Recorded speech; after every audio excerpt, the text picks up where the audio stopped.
सबसे पहले तो मैं सभी प्रेस के साथियों का स्वागत करता हूं और धन्यवाद करता हूं। आपके सभी दर्शकों को मेरी हाथ जोड़कर नमस्कार। आज का हमारा जो मुख्य एजेंडा है, हमारे लोकप्रिय सांसद माननीय चौधरी दीपेंद्र हुड्डा जी की जो AICC की तरफ से हरियाणा के अंदर पैदल यात्रा लॉन्च की गई है, जिसका नाम रखा गया है भाजपा सरकार से हरियाणा मांगे हिसाब। जो ये लॉन्च की गई है हरियाणा प्रदेश के अंदर, और इसके हमारे AICC की तरफ से प्रदीप नरवाल जी जो है वो इसके इंचार्ज लगाए गए हैं। तो इस यात्रा के उपलक्ष्य में हमने आज ये प्रेस कॉन्फ्रेंस रखी है। किस प्रकार से 10 वर्षों के अंदर जो भाजपा का शासन रहा है और उसके अंदर हरियाणा प्रदेश को जो पहले विकास में नंबर 1 होता था, उसको पिछाड़ने का काम जो बीजेपी की सरकार ने किया, उसमें कुछ पहलुओं पे जो जिन बातों का हम जो बीजेपी से हिसाब मांग रहे वो इसमें निम्नलिखित प्रकार से है। जिस प्रकार से देश के अंदर सर्वाधिक बेरोजगारी क्यों है, आज हमारे युवा जो है वो बेरोजगार भटक रहे हैं। 2 लाख से ज़्यादा जो है हमारे सरकारी पद वो खाली पड़े हैं। और अगला हमारा है, देश में सर्वाधिक महंगाई आज हरियाणा में क्यों है, क्योंकि आप देख रहे हो जिस प्रकार से गैस का सिलेंडर लगभग 1000 रुपये में मिल रहा है। जब कांग्रेस का शासन था तो गैस का सिलेंडर जो है वो 400 रुपये में मिलता था। आज अगला हमारा पॉइंट है, देश में सर्वाधिक अपराध हरियाणा में क्यों है।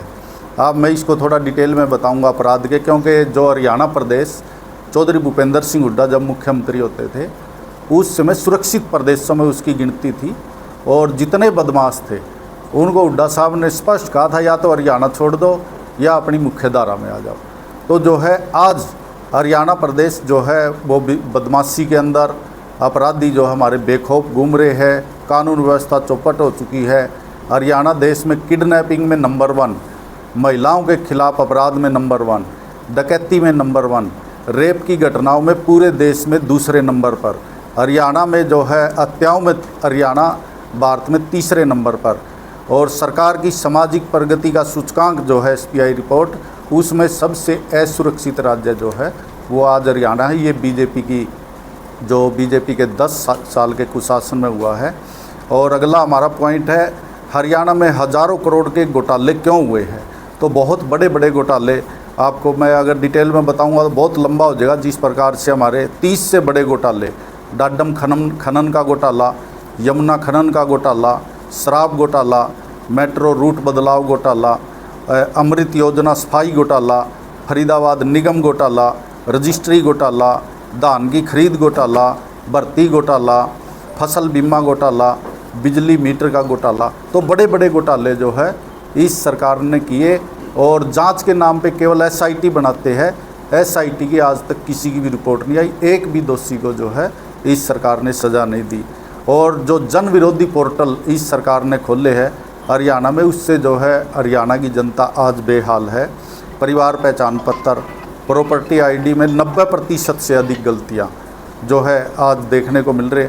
जो बीजेपी शासित राज्य है और भी है, जैसे गुजरात है, मध्य प्रदेश है, राजस्थान, किसी भी राज्य में प्रॉपर्टी ID लागू नहीं है। केवल हरियाणा जो एक ऐसा राज्य है जिसमें फैमिली ID, प्रॉपर्टी ID इन्होंने जनता पे थोपने का काम किया है। और हमारे युवाओं के ऊपर जो है अग्निवीर और कौशल निगम के तहत जो है पक्की नौकरियों को ख़त्म कर दिया गया है। अग्निवीर का आपने देखा, किसी प्रकार की ना पेंशन ना शहीद का दर्जा, कोई सुविधाएं नहीं मिल रही। और जो कौशल रोजगार के तहत कच्ची नौकरियां दे रहे, उसके अंदर कोई शॉर्टी नहीं किसी बात की भी। हमारे युवाओं को जो बच्चा BTech, M.Tech, Pol.Tech किए हुए बच्चे हैं, बड़ी बड़ी पोस्टों पे जो लगने थे, उनको 17 हज़ार की जो ठेकेदारी प्रथा, सरकार ने ठेका प्रथा खोली कौशल के तहत। और मैं समझता हूँ उसमें कहीं बैकवर्ड का रिजर्वेशन नहीं, कहीं SC का रिजर्वेशन नहीं। रिजर्वेशन को ख़त्म करने की ये एक प्लान जो है सरकार की है। और अगला हमारा जो है भाजपा के खिलाफ, भाजपा काल बना किसानों का काल। आपने देखा हरियाणा में 48% किसान कर्ज के जो बोझ के नीचे दबे हुए हैं। पुलिस प्रदर्शन की लाठियां गोलियां जो है प्रदर्शनों के अंदर किसानों के ऊपर, और 750 किसान हमारे 3 काले कानूनों के खिलाफ लड़ाई लड़ते हुए शहीद हुए। मैं उनको भी सत नमन करता हूं। हमारी यात्रा का शेड्यूल रहेगा अग्रवाल सेवा सदन के आगे से।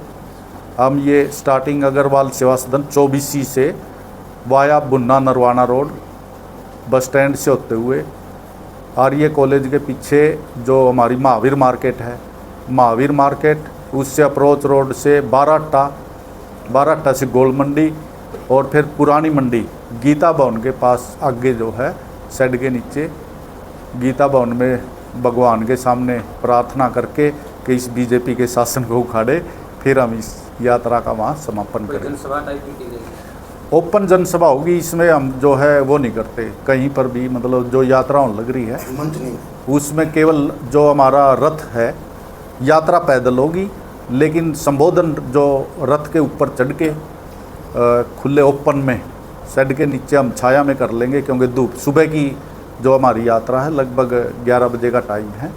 सुबह 11 बजे अग्रवाल सेवा सदन से चल के गीता भवन पुरानी मंडी उकलाना में इसका समापन होगा। हर मंच से कांग्रेस एक होने के दावे किए जा रहे हैं, लेकिन अभी भी 2 यात्राएं हरियाणा में चल रही है, कौन सी को कांग्रेस की यात्रा माना जाएगी? नहीं, देखिए हमारी तो जो है मैंने पहले ये स्पष्ट किया है आपके सामने, AICC से प्रदीप नरवाल जी को इस यात्रा का, दीपेंद्र जी की जो यात्रा चली इसका इंचार्ज लगाया गया, तो AICC की तरफ से आधिकारिक यात्रा है। वैसे प्रत्येक नेता जो है अपने अपने हलके में या पूरे प्रदेश में जो है कांग्रेस पार्टी की मजबूती के लिए यात्रा निकाल रहे हैं। भाजपा के जो पूर्व में मंत्री रहे हैं, खेल मंत्री, उन पर आरोप तय हो गए हैं, जबकि पूरी भाजपा उनके पक्ष में खड़ी है, क्या कहते हैं? मैं तो समझता हूँ ये जो भाजपा है अपराधियों को शरण देती है, और इनके जो सत्ता में मंत्री बने बैठे वो भी अपराधी है, चाहे वो दिल्ली वाला था, क्या नाम था अपना, बृजभूषण, और इसको भी मुख्यमंत्री ने बार बार कहा कि हम इसको जो है पद से नहीं हटाएंगे। आज वो खट्टर साहब कहाँ है? जब दोष सिद्ध हो गए तो खट्टर साहब को जो है जनता से माफ़ी मांगनी चाहिए और संदीप सिंह को जल्द से जल्द जेल के अंदर भेजना चाहिए। CM हाउस पे टीचरों पे लाठीचार्ज हो, उस पे क्या कहना? देखिए ये बड़ा निंदनीय है। हमारे शिक्षक है, हमारे बच्चों को शिक्षा देते हैं, गुरु का दर्जा दिया गया है। लाठी डंडे से किसी चीज़ का समाधान नहीं। मैंने पहले ही बोला है कि इन्होंने किसी वर्ग को नहीं छोड़ा, जिसके ऊपर इन्होंने बच्चों के ऊपर, महिलाओं के ऊपर, खिलाड़ियों के ऊपर, किसानों के ऊपर, OPS के कर्मचारियों के ऊपर, किसी वर्ग, कोई वर्ग ऐसा नहीं जिसके ऊपर लाठी डंडे ना चलाए। मैं उसकी किसानों पे जो लाठियाँ चलाई गई या शिक्षकों पे चलाई है, जिस भी वर्ग पे लाठियाँ चली उसकी निंदा करता हूँ। लाठी डंडे से किसी बात का समाधान नहीं होता। सरकार ने प्रतिनिधि मंडल बनाकर उनकी समस्या सुनकर उसका समाधान करना चाहिए। गठबंधन सरकार में जब भी आपने घोटालों का जिक्र किया, शराब घोटाला, दान घोटाला, रजिस्ट्री घोटाला, क्या अगर कांग्रेस सरकार बनती है तो आप लोग इनकी जाँच करवाएंगे? बिल्कुल, कांग्रेस की सरकार आने पर जितना इन लोगों ने हरियाणा प्रदेश को लूटा है उन सब घोटालों की जांच होगी, और ऐसे झूठी SIT गठित नहीं होगी।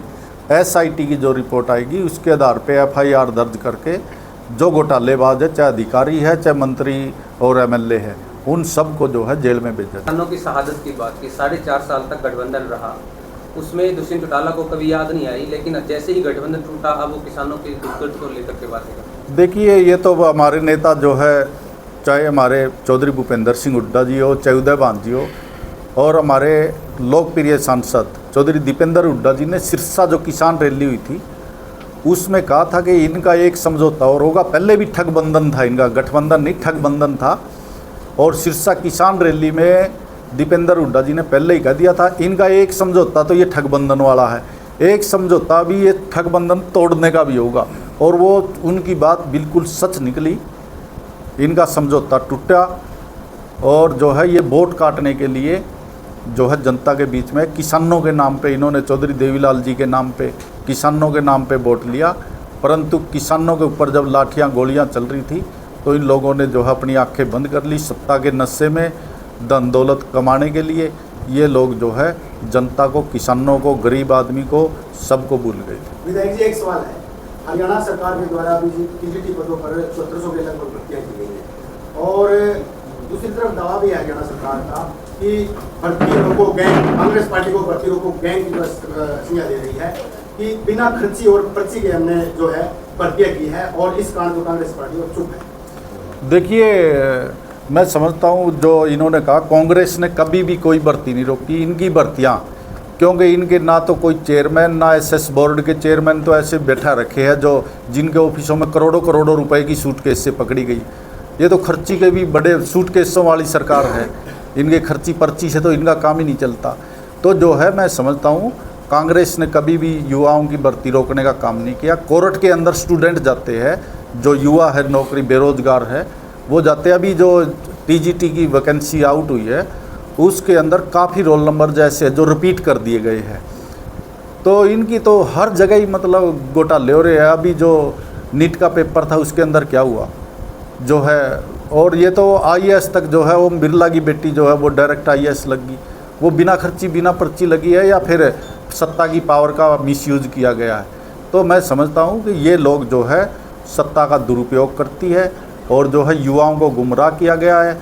पक्की भर्तियाँ इन पे लगी थी, 2 लाख हरियाणा के अंदर जो है पक्के पद खाली पड़े। अगर ऐसे ये 10 साल में 2 लाख पद क्यों नहीं भर पाई ये सरकार? इस बार पुराना हल्के के अंदर सर 1 दर्जन से लगभग ज़्यादा के दावेदार है कांग्रेस पार्टी के अंदर। 2 दर्जन हो गए सर, तो क्या मान के चले सर? वह मान के ये चलते हैं, जो सरकार बनने के संकेत है ये। जब किसी पार्टी के अंदर दावेदार ज़्यादा होते हैं, कार्यकर्ता ज़्यादा होते हैं, तो वो सरकार बनने के संकेत होते हैं। और सबकी इच्छाएं, उम्मीद होती, जो पार्टी में संगठन में काम करता है, सब चाहते हैं कि हमें कोई ना कोई पद मिले या चुनाव लड़े हम।